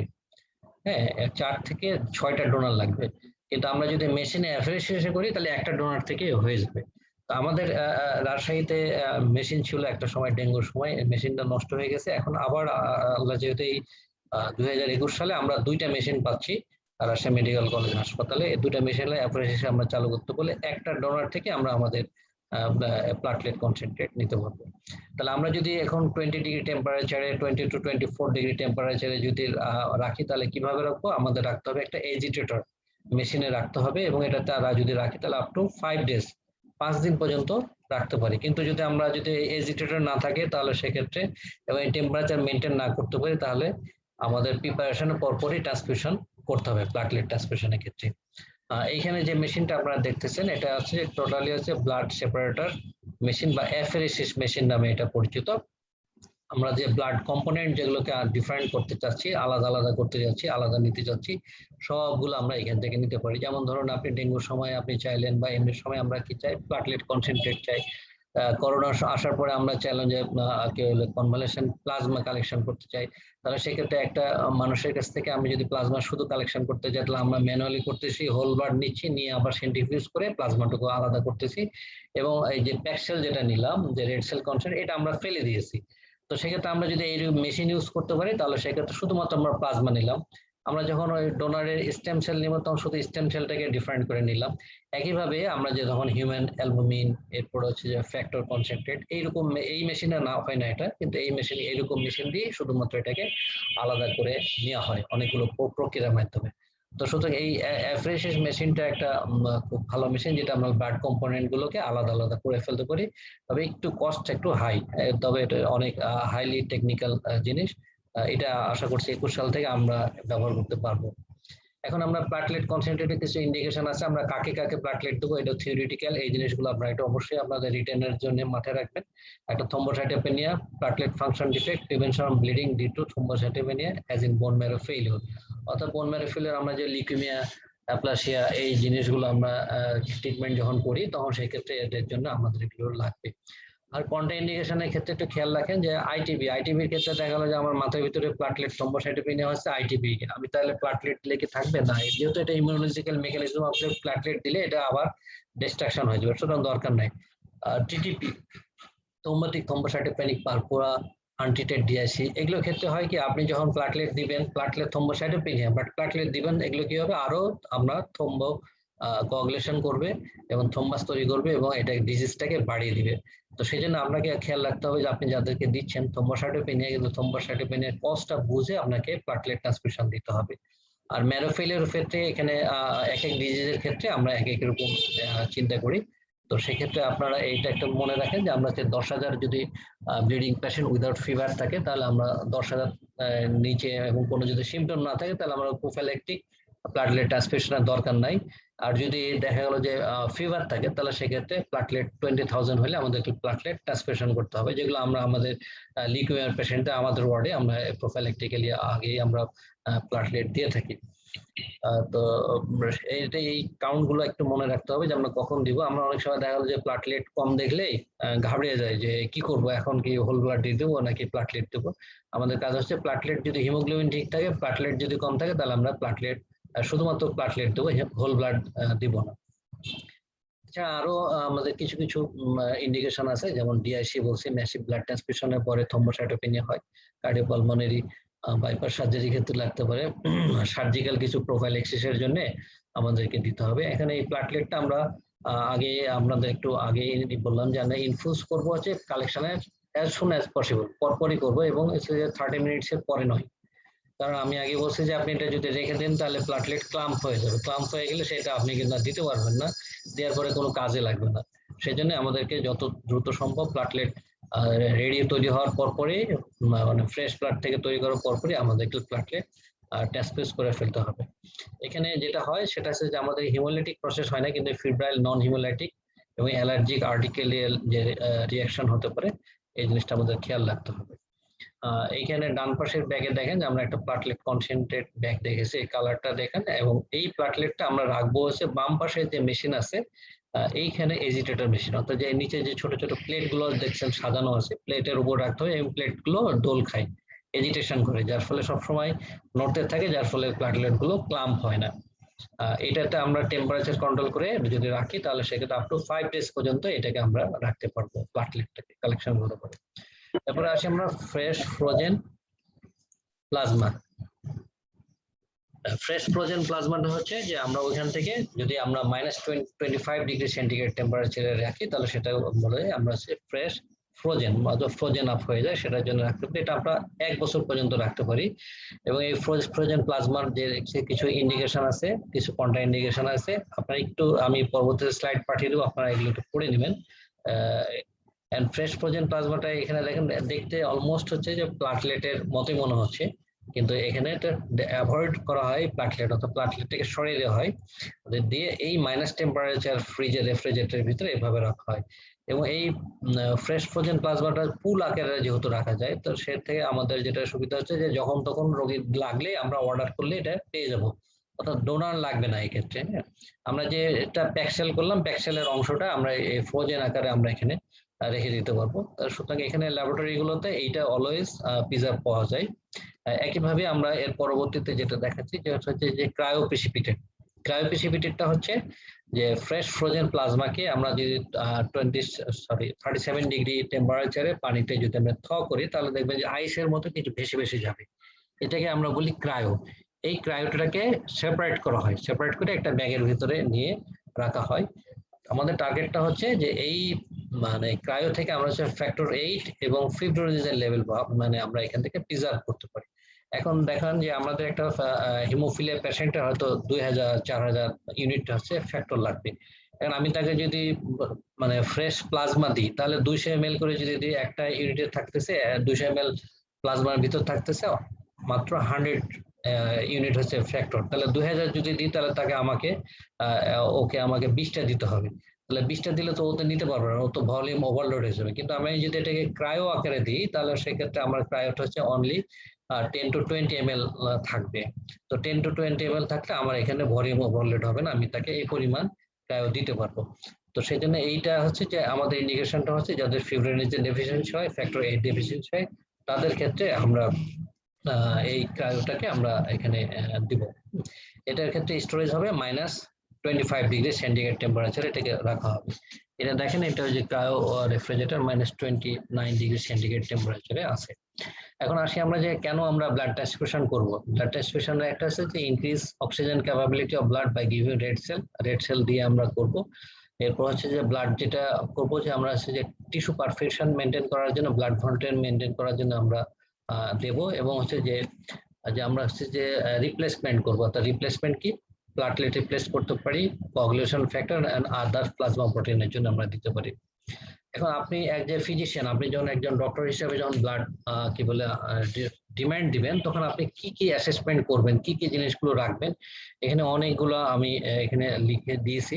এই জিনিসগুলো হচ্ছে আমাদের WHO এবং বাংলাদেশ গভর্নমেন্টের গাইডলাইন অনুযায়ী আমি এগুলো লিখে দিচ্ছি। এই জিনিসগুলো আপনাদের ফিজিশিয়ান হিসেবে আপনাদেরকে এগুলো এগোর করতে হবে যে আপনার হচ্ছে যে ক্লিনিক্যাল নিড, পেশেন্টের ক্লিনিক্যাল নিড দেখতে হবে, এবং হচ্ছে যে পেশেন্টের পারপাস অফ ট্রান্সফিউশনটা রেকর্ড রাখতে হবে, এবং কোন ধরনের ব্লাড প্রোডাক্ট দিবেন সেই জিনিসগুলো আপনাকে রিকোয়েস্ট ফর্মে লিখতে হবে, এবং কেন ফর্ম করতেছেন সেটা রেকর্ড করবেন, এবং ব্লাড স্যাম্পল যেটা আপনি পাঠাবেন সেটা কম্প্যাটিবিলিটি টেস্ট করে আপনাকে দিতে হবে। এই ধরনের যে চেক পয়েন্ট গুলো আছে আমি আপনাকে বাংলাতে দেখালে ভালোভাবে বুঝতে পারবেন। যে আমরা হচ্ছে যে আপনি যখন ব্লাড ট্রান্সফিউশন করবেন তখনও সেক্ষেত্রে আপনাকে যে জিনিসগুলো আপনাকে মনিটর করতে হবে যে আপনি কতটুকু ব্লাড ট্রান্সফিউশন করতেছেন, কোন ধরনের ব্লাড ট্রান্সফিউশন করছেন, তারপর ডোনেশন নাম্বার কি আছে, ব্লাড গ্রুপ আপনার ঠিক আছে কিনা, কোন সময় আপনি এটা ইয়ে করতেছেন, এবং যে ব্লাডটা অ্যাডমিনিস্ট্রেশন করছেন সেটাকে আপনাকে অবশ্যই আপনার একটা সিগনেচার দিতে হবে, এবং হচ্ছে যে পেশেন্টকে ট্রান্সফিউশনের সময় মনিটর করতে হবে, আগে মনিটর করতে হবে, দেওয়ার সময় করতে হবে, এবং কমপ্লিট হওয়ার পরে, কারণ আমাদের এটা রিয়াকশন যে কোনো মুহূর্তে একটা রিয়াকশন হতে পারে, সেই জন্য এই মনিটর গুলো আমাদেরকে খুব ভালোভাবে মনিটর করতে হবে এবং রেকর্ড রাখতে হবে। এখন এই যে ব্লাড ট্রান্সফিউশন আপনি যখন ব্লাড আনতে পাঠাবেন তখন পেশেন্টের যে স্যাম্পল পাঠাবেন, স্যাম্পলটা পাঠানোর সময় অবশ্যই একটা লেবেলিং করে পাঠাতে হবে, এবং এটা একটা টেস্ট টিউবে পাঠাতে হবে। আপনার মাথায় রাখবেন যে অনেক সময় আমরা সিরিঞ্জের উপরে টেনে আমরা পাঠিয়ে দিই, এটাতে হিমোলাইসিস হয়ে যেতে পারে, সেই জন্য আপনারা অবশ্যই একটা টেস্ট টিউবের উপরে এটা পাঠাবেন। এটা দেখতেছেন আমাদের রাজশাহী মেডিকেল কলেজ হাসপাতালের একটা মানে ন্যাশনাল ব্লাড ট্রান্সফিউশন যে অথরিটি আছে তার ইয়া অনুযায়ী একটা গাইডলাইন অনুযায়ী একটা ফর্ম করা আছে। এখানে ফর্মটা আপনারা ইন্টারনেট সময় এসে দেখবেন যে আপনাদের সবসময় এই ফর্মটা পূরণ করে পাঠাতে হবে। এখানে আমি যে আগের যে থিওরিটিক্যাল কথাটা বললাম এটা বাংলাতে লেখা আছে, এবং আর একটু খেয়াল রাখবেন যে নিচে দেখেন যে রোগীর নাম, বয়স, পুরুষ, ইউনিট, ওয়ার্ড দিয়ে এখানে ছোট করে একটা দাগ দেওয়া আছে, ডট ডট, অর্থাৎ এখান থেকে আপনি কেটে ফেলতে পারবেন। এই অংশটা আমাদের পরবর্তীতে আমাদের লাগবে হচ্ছে যে যখন আপনি স্যাম্পলটা পাঠাবেন তখন টেস্ট টিউবের সাথে ট্যাগ করে পাঠাবেন যার ব্লাডটা পাঠালেন কম্প্যাটিবিলিটি টেস্টের জন্য। এরপরে আমরা আসি যে ব্লাড কম্পোনেন্ট যে আমরা কি বলে আমরা যে পাঠাবো, সেক্ষেত্রে যে ব্লাড স্যাম্পল পাঠাবো, আর অবশ্যই আমাদের একটা আছে যে 5 ml ব্লাড স্যাম্পল পাঠাতে হবে। সেক্ষেত্রে যে আপনি নাম, রেজিস্ট্রেশন নাম্বার, ওয়ার্ড, যে জিনিসগুলো বললাম এই জিনিসটা লিখে পাঠাতে হবে, নাহলে পরবর্তীতে আচ্ছা এই যে শর্ট কাটতে বললাম যে এই অংশটাকে কেটে আমরা ওই টেস্ট টিউবে লাগিয়ে পাঠাবো, এবং ডাক্তারের একটা সিগনেচার এবং সিল দিয়ে পাঠাতে হবে, নাহলে এটা ল্যাবরেটরি গিয়ে কার ব্লাড কোথায় চলে যাবে আপনি বুঝতেই পারবেন না। এরপর আমরা রেড সেল কম্প্যাটিবিলিটি টেস্ট বলতে কি বুঝি? কম্প্যাটিবিলিটি টেস্ট বলতে একটা হচ্ছে ব্লাড গ্রুপিং, এবি এবং আরএস গ্রুপিং করতে হবে, অ্যান্টিবডি স্ক্রিনিং করতে হবে, এবং ক্রস ম্যাচ। আচ্ছা, আমরা এখানে একটা জিনিস খেয়াল রাখি, ক্রস ম্যাচটা হচ্ছে সেই জিনিস যদি আমরা ক্রস ম্যাচ না করি তাহলে সেক্ষেত্রে কিছু আননোন কিছু অ্যান্টিবডি অ্যান্টিজেন থাকে যেগুলো হচ্ছে যে ব্লাড দেওয়ার পরে রিয়াকশন করবে, তাহলে সেক্ষেত্রে আমাদের অবশ্যই ক্রস ম্যাচ যদি ব্লাডটা যদি ওয়েল ক্রস ম্যাচ হয়, যদি ভালো ক্রস ম্যাচ হয় তাহলে সেক্ষেত্রে রিয়াকশনের পরিমাণটা আমাদের ক্ষেত্রে অনেক কমে যাবে। এই জন্য ক্রস ম্যাচ টেস্টিংটা আমাদেরকে অবশ্যই কনফার্ম করতে হবে। এখানে দেখুন যে আমি একটা চেক পয়েন্ট রাখছি যে আপনি একটা হোল ব্লাড যখন আপনার ওটার পরে আসলো তখন আপনাকে অবশ্যই ব্লাড ব্যাগটা একটু ভালোভাবে চেক করে নিতে হবে। কি কি চেক করবেন? যে আপনি চেক করার পরে দেখবেন যে কোনো ব্ল্যাকে কোনো ছেঁড়া ফাটা আছে কিনা, যদি কোনো লিক থাকে আপনি ব্লাড দিতেই পারবেন না, আগেই এটা ব্লাডটা পড়ে যাবে, এবং এটা যে অবশ্যই বুঝবেন যে এটা ইনফেক্টেড হয়ে গেছে যদি ব্লাড ব্যাগে কোনো জায়গায় লিক থাকে।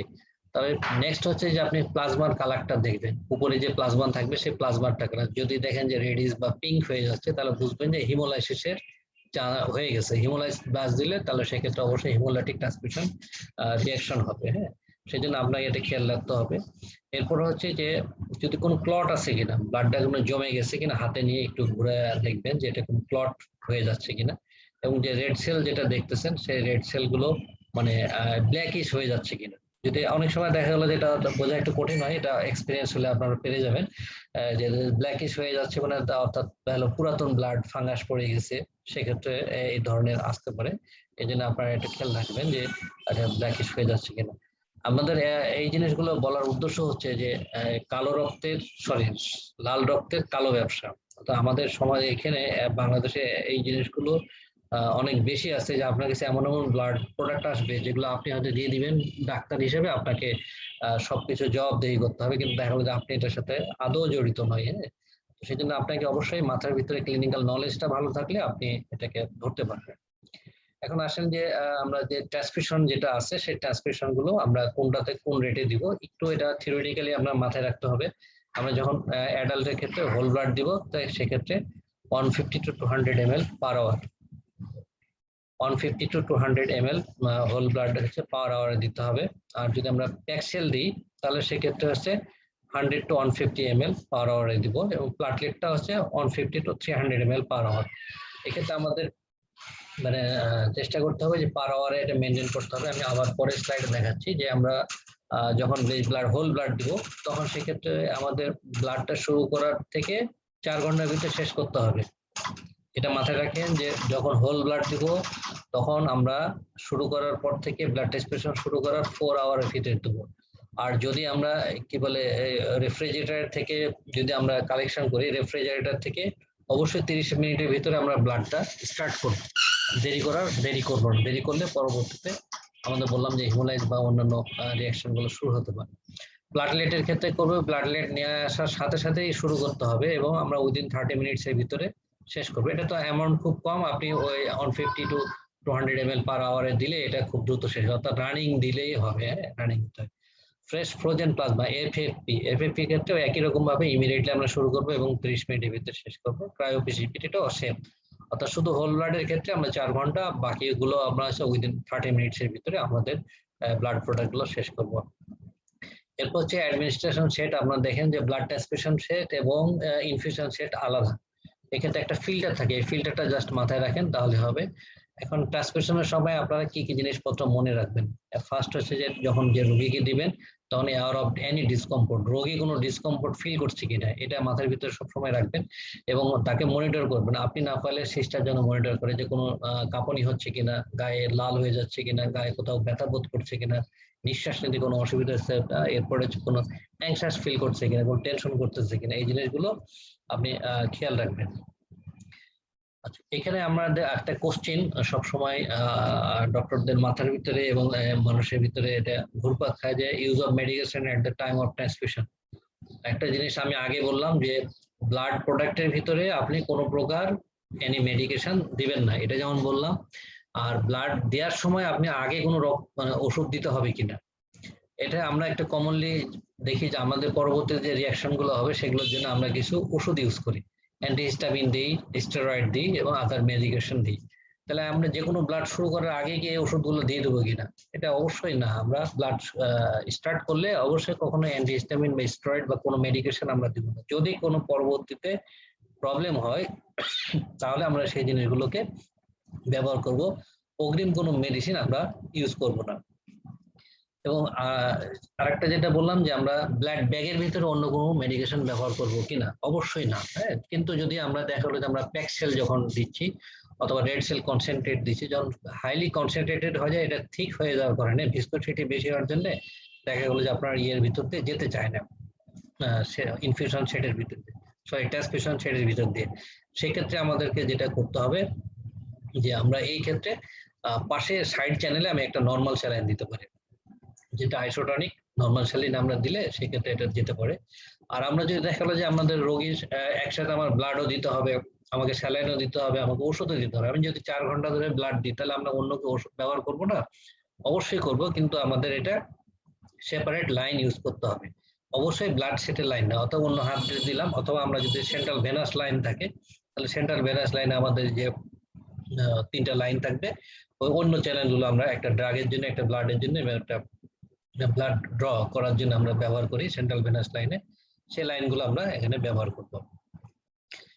এরপরে আসে আমাদের যেটা ইম্পর্টেন্ট যে জিনিসটা হচ্ছে যে ট্রান্সফিউশন রিলেটেড যে রিয়াকশন গুলো হয়, সেই রিয়াকশন গুলো যেন আমাদের জানতে হবে। এই ছকটা আপনারা মাথার ভিতরে রাখেন, এটা আমাদের পরীক্ষার জন্য লাগবে। যে আপনার ফার্স্ট হচ্ছে অ্যাকুট, অর্থাৎ ট্রান্সফিউশন ডিউরিং ট্রান্সফিউশন অথবা ট্রান্সফিউশনের 2-3 ঘন্টার ভিতরে যে রিয়াকশন গুলো হয় সেটাকে আমরা বলছি অ্যাকুট। ডিলেড হচ্ছে পরবর্তীতে ট্রান্সফিউশন শেষ হওয়ার 1-2 দিন পর থেকে যদি কোনো প্রকার প্রবলেম হয় তাহলে সেক্ষেত্রে আমরা বলি ডিলেড ট্রান্সফিউশন রিয়াকশন। এবং 2টা ট্রান্সফিউশন রিয়াকশনে অলমোস্ট একই ধরনের, যে ইমিউনোজেনিক আর নন ইমিউনোজেনিক 2টা হতে পারে। ইমিউনোজেনিক অ্যাকুট ট্রান্সফিউশনের ভিতরে কি হতে পারে? ইমিউনোজেনিকের ভিতরে হিমোলাইটিক হতে পারে, ফিব্রাইল নন হিমোলাইটিক, অর্থাৎ ফিভার আসতে পারে নন হিমোলাইটিক। এরপর হচ্ছে অ্যালার্জিক রিয়াকশন হতে পারে, এবং transfusion related acute lung injury TRALI, এটা খুবই সিরিয়াস একটা কন্ডিশন, লাং ইনজুরি হতে পারে। তো সেক্ষেত্রে আপনি মাথায় রাখেন যে হিমোলাইটিক, ফিব্রাইল নন হিমোলাইটিক ট্রান্সফিউশন, অ্যালার্জিক রিয়াকশন, এটা ইমিউনোলজিক রিয়াকশন হতে পারে। আর অ্যাকুট হচ্ছে নন ইমিউনোজেনিকের ভিতরে যে আমরা কন্টামিনেশন অফ ব্যাকটেরিয়াল কন্টামিনেশন হতে পারে, যেটা আমরা বললাম যে একটা ফ্রিজার রেফ্রিজারেটরে যদি না রাখে বা লং টাইম আছে অথবা টেম্পারেচার কন্ট্রোল হয় না অথবা ময়লা যাতে রাখার জন্য ব্যাকটেরিয়াল কন্টামিনেশন হতে পারে। সার্কুলেটরি ওভারলোড, অর্থাৎ আমরা যদি ব্লাড অতিরিক্ত দিই অথবা দেখা গেলো হার্ট ফেলিয়ার পেশেন্টকে দিচ্ছি, এই জন্য সার্কুলেটরি ওভারলোড হতে পারে, সেটা অ্যাকুট হতে পারে। আর ফিজিক্যাল এবং কেমিক্যাল হিমোলাইসিস, অর্থাৎ আগেই বললাম যেটা আপনি যে ট্রান্সমিশন দিয়েছেন সেটা দেওয়ার সাথে সাথে ভেঙে গেছে অথবা নিয়ে ট্রান্সপোর্টেশনের সময় ভেঙে গেছে, এই সময় যে রিয়াকশন গুলো হতে পারে। তাহলে অ্যাকুট রিয়াকশনটা ডিউরিং ট্রান্সমিশন টাইমে আমরা এটা খেয়াল রাখবো। ডিলেট কি হতে পারে, পরবর্তীতে হতে পারে, যে ইমিউনোজেনিক কি হতে পারে, হিমোলাইটিক হতে পারে, অর্থাৎ অ্যান্টিবডি মিডিয়েটেড ডিস্ট্রাকশন হতে পারে। গ্রাফ ভার্সাস হোস্ট ডিজিজ, যেটা আগে বললাম যে গ্রাফ ভার্সাস হোস্ট ডিজিজ, এটাও একটা খুব সিরিয়াস কমপ্লিকেশন এবং থ্রোম্বোসাইটোপেনিক পারপুরা হতে পারে ডিলেড এর জন্য। আর নন ইমিউনোজেনিক এর ভিতরে ট্রান্সমিশন ইমিউনিউস হেমাটোসাইটোস, অর্থাৎ আয়রন যদি ডিপোজিশন হয় এবং ডিজিজ ট্রান্সমিশন, অর্থাৎ আমরা যদি দেখা হলো হেপাটাইটিস বি বা সি ইমিডিয়েট তো বোঝা যায় না, দেখা হলো পরবর্তীতে এটার মাধ্যমে গেছে, পরবর্তীতে আমরা ডিজিজ যে ট্রান্সমিশন হয়েছে সেটা পরে বুঝতে পারবো যে এটা ট্রান্সমিশন দেওয়া হয়েছে। এখন আমরা যদি এই ম্যানেজমেন্ট কি করব, আমরা আগে যদি দেখি যে আমরা যখন ব্লাড দেওয়ার পরে যদি প্লুরাইটিস যদি শুরু হয়, অর্থাৎ যদি তার যদি গায়ে ইচিং হচ্ছে, চুলকানি হচ্ছে, আর্টিকেলে র্যাশ হয়, তাহলে সেক্ষেত্রে আমাদের কাজ হবে কি, প্রথমে হচ্ছে ব্লাড ট্রান্সফিউশনটা আমরাকে স্লো করে দেবো, স্লো করে দিয়ে অ্যান্টিহিস্টামিন দেবো, আইএম অ্যান্টিহিস্টামিন দেবো। এবং আমরা হচ্ছে যদি ইমপ্রুভমেন্টটা কতক্ষণ দেখবো, আপ টু 30 মিনিটস পর্যন্ত আমরা এটা ইমপ্রুভমেন্ট দেখবো, যেটা ইমপ্রুভ হচ্ছে কিনা, তার প্লুরাইটিসটা বা চুলকানিটা কমছে কিনা। যদি দেখে যে না ইমপ্রুভ হচ্ছে না, তাহলে সেক্ষেত্রে আমরা ক্যাটাগরি 2 পরে যাচ্ছি, যে ওইখানে আমরা যাব। আর যদি ইমপ্রুভ হয়ে যায় তাহলে আবার আমরা ব্লাডটা শুরু করে দেবো, এখানে ব্লাড ফেলার কোনো দরকার হবে না, এটা মাথায় রাখবেন যে মাইল্ড যদি কোনো সমস্যা হয় সেক্ষেত্রে আমরা স্লো করে দেবো, স্লো করে ব্লাড ট্রান্সফিউশন দেওয়ার পরে আধা ঘন্টা ওয়েট করবো বা স্টপ করবো, স্টপ করে আধা ঘন্টা পরে আমরা এটাকে অবজার্ভ করে দেখবো যে আমাদের এটা রিয়াকশনটা বাড়ছে কিনা। যদি না বাড়ে তাহলে আমরা আবার ব্লাড ট্রান্সফিউশন স্লোলি স্টার্ট করব। এখন মডারেট যদি সিভিয়ার হয় রিয়াকশন গুলো হয়, তাহলে সেক্ষেত্রে দেখবেন যে পেশেন্ট হয়তো অ্যানক্সাস হবে, গায়ে প্লুরাইটিস থাকবে, প্যালপিটেশন বাড়তে পারে, ডিসনিয়া হতে পারে, মাইল্ড ডিসনিয়া হতে পারে এবং হেডেক হতে পারে। এই ক্ষেত্রে আমরা সাইন কি কি দেখবো, গা ফ্লাশিং হবে, আর্টিকেরিয়াল র্যাশ হবে, রাইগর হবে, ফিভার আসতে পারে, রেস্টলেস হতে পারে এবং টার্কিকার্ডি হতে পারে। এটা আমরা পসিবল কজ কি হতে পারে, হাইপার সেনসিটিভিটি, এর জন্য এটা হতে পারে। এখন এক্ষেত্রে আমাদের ট্রিটমেন্ট কি হবে, আমাদের কাজ হবে স্টপ ট্রান্সফিউশন, আইভি লাইনটা ওপেনই রাখতে হবে। অনেক সময় দেখা গেলো যে শুধুমাত্র আপনি ব্লাডই দিয়েছেন, আপনি দ্রুত আইভি চ্যানেলটা খুলে ফেলেন, এটা করা যাবে না, কারণ আমাদের এখান থেকে অনেক ওষুধ দেওয়া লাগতে পারে, স্যালাইন দেওয়া লাগতে পারে, এই জন্য অবশ্যই খুলবেন না। আমরা চ্যানেল দিয়ে আমরা যেন নর্মাল স্যালাইনটা স্টার্ট করতে পারি এবং বা হাইপারসেনসিটিভিটি হলে আমরা আইএম অ্যান্টিহিস্টামিন দেবো এবং যদি ফিভার আসে তাহলে হচ্ছে অ্যান্টিপাইরেটিক ওরাল হোক অথবা পাররেক্টাল হোক অথবা আইভিও আমরা এটা দিতে পারি। আচ্ছা, এরপর আছে যে আমরা কর্টিকোস্টেরয়েড দেবো এবং যদি শ্বাসকষ্ট হয় তাহলে আমরা সেক্ষেত্রে ব্রঙ্কোডাইলেটর আমরা এখানে অ্যাড করবো। এবং পরবর্তীতে আমরা যখন ব্লাড শুরু করবো এটা তখন সেক্ষেত্রে আমার হচ্ছে ডব্লিউবিসি ফিল্টার ইউজ করতে হবে, লিউকো ফিল্টার নামে পাওয়া যায় বা ডব্লিউবিসি ফিল্টার। এই জিনিসটা খেয়াল রাখবেন যে ডব্লিউবিসি ফিল্টারটা আমরা ট্রান্সমিশন শেড যেটা বললাম যে ইনফিউশন শেডের ভিতরে কোনো ফিল্টার থাকে না, ট্রান্সমিশন শেডের ভিতরে একটা ফিল্টার থাকে। আবার আমরা যখন লিকো ফিল্টার বলি তাহলে লিকো ফিল্টারের ভিতরে আর একটা স্পেশাল ফিল্টার থাকে যেটা ডব্লিউবিসি গুলোকে আর শুধু আরবিসি যাবে, কিন্তু ডব্লিউবিসি কে যেতে দেবে না, কারণ আমরা জানি লিম্ফোসাইট হচ্ছে ইমিউনোজেনিক, এই ইমিউনোজেনিক ইয়েটাকে আমাকে প্রিভেন্ট করব। তো সেক্ষেত্রে আমরা যদি ক্যাটাগরি 3 এর পরবর্তীতে যদি রিয়াকশন দেখি, মানে সিমটম কি হবে, অ্যাংজাইটি তো থাকবে, চেস্ট পেইন থাকবে, pain along with transfusion line. এটা খেয়াল রাখেন যে আমরা যেই ভেইনে আমরা তাকে ট্রান্সফিউশন দিচ্ছি সেই ট্রান্সফিউশন এই জায়গাতে আপনার পেইন হবে, রেসপিরেটরি ডিস্ট্রেস হতে পারে এবং লয়েন পেন। অনেক সময় দেখা গেলো যে কমপ্লেন করে যে লয়েন পেন, তখন আমরা মনে করি যে ব্লাড দেওয়ার সময় আমার পিঠে ব্যথার, এটা কি কমপ্লেন করছে, তো এটা লয়েন পেন হতে পারে এবং হেডেক হবে এবং ডিসপ্লে হতে পারে। এই পসিবল যে কজগুলোর ভিতরে আমরা আগে বললাম যে ট্রান্সফিউশন ইন্ট্রাভাস্কুলার হিমোলাইসিস হতে পারে, ব্যাকটেরিয়াল কন্টামিনেশনের জন্য হতে পারে, সেপটিক শক হতে পারে, ফ্লুইড ওভারলোডের জন্য হতে পারে, অ্যানাফাইল্যাক্সিস হতে পারে এবং transfusion related acute lung injury বা ট্রালি যেটা ট্রালি হতে পারে। এই ক্ষেত্রে আমাদের যেটা কাজ হচ্ছে এটা আমরা বলি লাইফ থ্রেটেনিং যে রিয়াকশন বা ক্যাটাগরি 3 যদি কি বলে হয়, তাহলে সেক্ষেত্রে আমাদের হচ্ছে ট্রান্সফিউশন স্টপ করে আইভি লাইন ওপেন করে আমাদের নর্মাল স্যালাইন স্টার্ট করতে হবে এবং ব্লাড প্রেশারটাকে, আমাদের সিস্টোলিক ব্লাড প্রেশারটাকে মেনটেন করতে হবে। EROI মেনটেন করতে হবে, বাই না যদি রেসপিরেটরি ডিস্ট্রেস হয় তাহলে আমরা অক্সিজেন দেব। আর এখানে অ্যাড্রেনালিন দিতে পারি 1:1000 ডাইলিউশন আকারে। আমরা IM কেজি বডি ওয়েট অনুযায়ী আমরা অ্যাড্রেনালিন IM ইনজেকশন দিতে পারি। এরপর হচ্ছে কর্টিকোস্টেরয়েড এবং ব্রঙ্কোডাইলেটর আমরা অ্যানাফিল্যাক্সিস ফিচার প্রিভেন্টসের জন্য আমরা দিতে পারি। আর যদি ভলিউম ওভারলোড হয় তাহলে আমরা সেক্ষেত্রে ফুসিমাইড 1 milligram per KG IV or equivalent orally দিতে পারি। এরপর আমরা বারবার হচ্ছে যে ওর সাইন অফ হিমোগ্লোবিনের রেট দেখতে হবে, যে হিমোলাইসিস হয়ে যাচ্ছে কিনা সেটা দেখতে হবে। এরপর আমরা পেশেন্টকে 24 আওয়ার্স আমাদের একটা মনিটর করতে হবে, এবং আদার্স যে ডিজিজ গুলো আছে সেই ডিজিজ গুলোর ক্ষেত্রে আমাদেরকে বারবার এটা মনিটর করতে হবে, এবং হাইপোটেনসিভ হয়ে গেলে সেক্ষেত্রে স্যালাইন দিয়ে আমাদের ব্লাড প্রেশার মেনটেন করতে হবে। ইউরিন আউটপুটটার ক্ষেত্রে অবশ্যই খেয়াল রাখতে হবে, যেমন আদার্স যে রেনাল ফেলিয়ার হচ্ছে কিনা সেটা আমাদেরকে মেজারমেন্ট করতে হবে। আর যদি আমরা দেখি যে ফিভার পারসিস্টেন্ট হচ্ছে তাহলে আমাদের কালচার করে কোন ধরনের দেওয়া হচ্ছে ফিভার সেটা আমাদেরকে বের করে ফেলতে হবে। এখন এই ক্ষেত্রে আমাদের পোস্ট ট্রান্সফিউশন ব্লাড নিয়ে আমাদের এই নিম্নলিখিত পরীক্ষাগুলো আমাদের খেয়াল রাখতে হবে। আমি সময়ের জন্য এতগুলো বলছি না, আপনারা পরবর্তীতে একটু এটা দেখে নেবেন, এইগুলো রাখবো। এরপরে হচ্ছে ব্লাড ট্রান্সফিউশনের পরবর্তী যে আরো কিছু কিছু রিয়াকশন হতে পারে সেই জিনিসগুলো আপনারা জাস্ট একটু থিওরিটিক্যালি এবং প্র্যাকটিক্যালি পাবেন। থিওরিটিক্যালি অবশ্যই আপনাদের রাখতে হবে, এগুলো পরীক্ষার জন্য লাগবে, যে haemolytic transfusion reaction, bacterial contamination and septic shock, transfusion associated circulatory overload, anaphylactic reaction, transfusion related acute lung injury. এগুলো আলাদা আলাদা ভাবে ম্যানেজমেন্ট আছে। এই মুহূর্তে হয়তো আপনাদের এগুলো লাগবে না, কিন্তু এগুলো জেনে রাখতে হবে যে এই জিনিসগুলো হতে পারে। এখন ডিলেড ট্রান্সফিউশন যে রিঅ্যাকশন গুলো আছে, ডিলেড ট্রান্সফিউশন রিঅ্যাকশন গুলো 5 to 10 ডেজ এর ভিতর দেখা যেতে পারে। সেক্ষেত্রে হচ্ছে যে ফিভার হতে পারে, অ্যানিমিয়া হতে পারে, জন্ডিস হতে পারে, এবং হিমোগ্লোবিনুরিয়া হতে পারে। সেই জিনিসগুলো আমাদের খেয়াল রাখতে হবে। লাস্ট যে জিনিসটা আপনাদের দেখা যাচ্ছে সেটা হচ্ছে যে আমাদের একটা ম্যাসিভ ট্রান্সফিউশন। ম্যাসিভ ট্রান্সফিউশন মানে আমরা বুঝছেন যে আমরা একসাথে অনেক বেশি ব্লাড ট্রান্সফিউশন করতে পারি।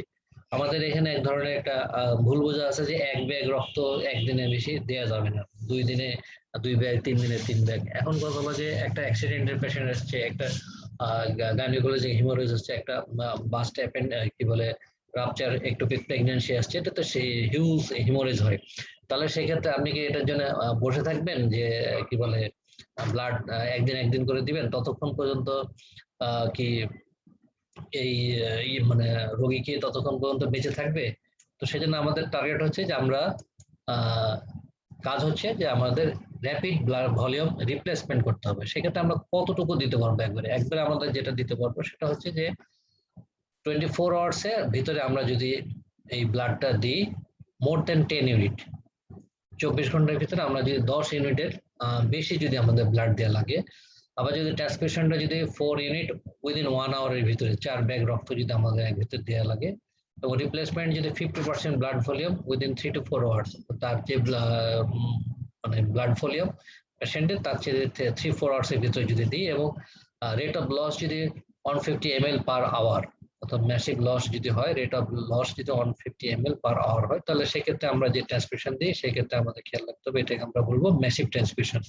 এটা আমাদের মাথায় রাখতে হবে, এটা এমার্জেন্সি কন্ডিশনের জন্য, এবং এর পরবর্তীতে কিছু কমপ্লিকেশন হতে পারে, সেই জিনিসগুলো মিনিমাইজ করতে হবে আমাদের। সেই জন্য এই ট্রান্সফিউশন, ম্যাসিভ ট্রান্সফিউশন সম্বন্ধে আমাদের খেয়াল রাখতে হবে, এবং এটা হচ্ছে জেনারেলাইজ ভাবে আমাদের ভুলটা ভাঙাতে হবে যে ব্লাড যতটুকু লাগবে ততটুকুই দেওয়া লাগবে।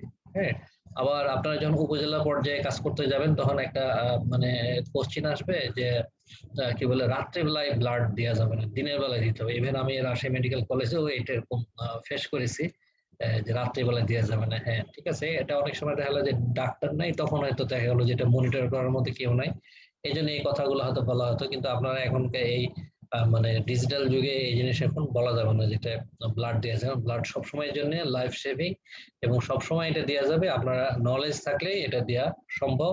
এবং এই যে ম্যাসিভ ট্রান্সফিউশন বললাম, এটাও ম্যাসিভলি দেওয়া সম্ভব।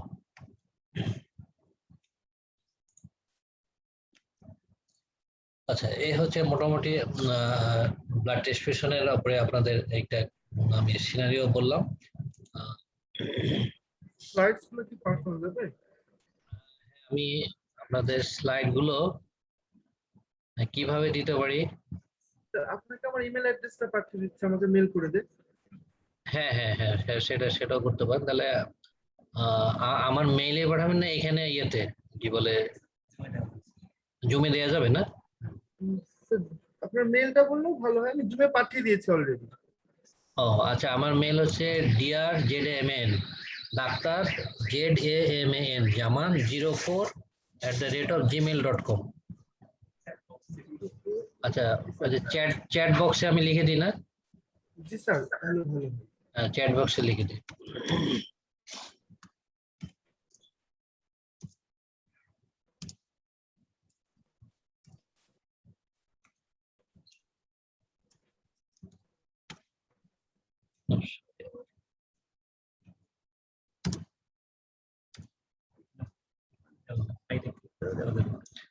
আচ্ছা, আমি অবশ্য তো আপনাদেরকে তাহলে এই যে ফাইল দিয়ে দিচ্ছি এখান থেকে কম্পিউটার।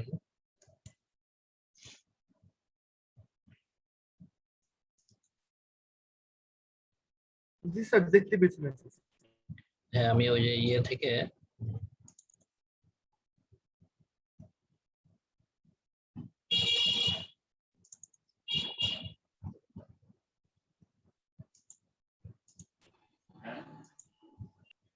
হ্যাঁ, আমি এটা অলরেডি দিয়ে দিয়েছি, যেটা এতে যাচ্ছে এটা।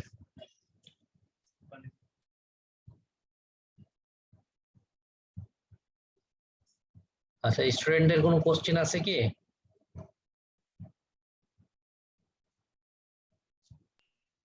স্যার ফ্রেশ ফ্রোজেন প্লাজমা থেকে প্লাটিলেট আলাদা করা হয়? আচ্ছা, প্রথমত খেয়াল রাখতে হবে যে ফ্রেশ প্লাজমা, আমরা যে হোল ব্লাডটা নিলাম সেটাকে সেন্ট্রিফিউজ করে উপর থেকে যে প্লাজমাটা সরিয়ে ফেললাম, এটার নাম হচ্ছে ফ্রেশ প্লাজমা। এর ভিতরে কি থাকলো? এর মধ্যে প্লাটিলেটও থাকবে, ডব্লিউবিসিও থাকবে এবং প্লাজমা ইটসেলফ থাকবে। তাহলে সেক্ষেত্রে এটা হচ্ছে আমরা এটা বলি প্লাটলেট রিচ প্লাজমা, অথবা হচ্ছে কি বলে ফ্রেশ প্লাজমা। কারণ এই প্লাজমাটাকে আমরা আবার হচ্ছে সেন্ট্রিফিউজ করে কি হয় যে ডব্লিউবিসি এবং প্লাটলেটটা নিচে চলে যায়, এখান থেকে উপরে যে অংশটা আছে সেটাকে আমরা সরিয়ে নিই। সরিয়ে নিয়ে নিচে যে অংশটুকু থাকে সেটাকে আমরা বলি হচ্ছে যে প্লাটলেট কনসেন্ট্রেট। আর উপরের অংশ যেটা আমরা বললাম সেটাকে বললাম ফ্রেশ প্লাজমা। এই ফ্রেশ প্লাজমাটাকে যখন আমি ফ্রিজ আপ -20 ডিগ্রি টেম্পারেচারে রাখছি ফ্রিজে, তখন আমার এটার নাম হয়ে যাচ্ছে ফ্রেশ ফ্রোজেন প্লাজমা। সুতরাং এই ফ্রেশ ফ্রোজেন প্লাজমার ভিতরে কোনো প্লাটলেট থাকে না। আমি আর একটা দেখালাম যে প্লাটলেটটা হচ্ছে যে 20 ডিগ্রি সেন্টিগ্রেডের উপরে রাখতে হয়, অর্থাৎ রুম টেম্পারেচারে রাখতে হয়। তো সেক্ষেত্রে আমি যদি ফ্রিজে রাখি তাহলে প্লাটলেট গুলো সব নষ্ট হয়ে যাবে। একইভাবে আমি যখন হোল ব্লাডকে যখন আমি ফ্রিজে রাখতেছি, ফ্রিজে রাখার সাথে সাথেই আমার যে কি বলে প্লাটলেট গুলো সেগুলো নষ্ট হয়ে যাবে। সেজন্য আছে যে আমি যখন ফ্রেশ প্লাজমা বলবো শুধুমাত্র তাকে যার ভিতরে প্লাটলেট নাই, এবং থাকলেও সেটা ডিস্ট্রাকশন মানে নষ্ট হয়ে যায়। বোঝা গেছে কি? জি স্যার, বুঝতে পারছি স্যার।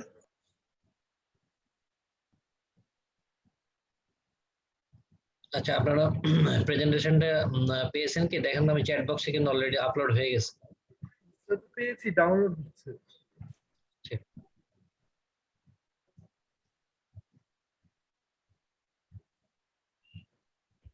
স্যার, সিরাম অ্যালবুমিন যেটা স্যার ট্রান্সফিউশনে দেওয়া হয়, জি। স্যার ওটাকে এখন স্যার প্লাজমা থেকে নেওয়া হয় না রিকম্বিনেন্ট টেকনোলজি থেকে তৈরি করা হয়? না, এটা আছে যে এখন পর্যন্ত হিউম্যান অ্যালবুমিন আমরা যেটা বলি, সেটা হচ্ছে হিউম্যান অ্যালবুমিন। এটা সিনথেটিক না, হিউম্যান বডি থেকেই নেওয়া হয়। এবং এটা আমাদের দেশে হয় না, ওয়েস্টার্ন কান্ট্রি গুলোতেই হয়।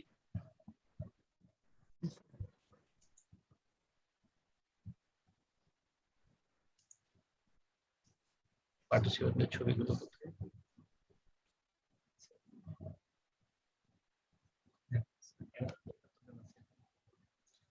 তো ঠিক আছে, আর কোনো কোশ্চেন আছে? না হলে আমরা শেষ করব। Thank you, sir. স্লাইডসটা ডাউনলোড করতে 1 মিনিট মতো লাগবে স্যার। আচ্ছা আচ্ছা, ঠিক আছে, আপনি করেন।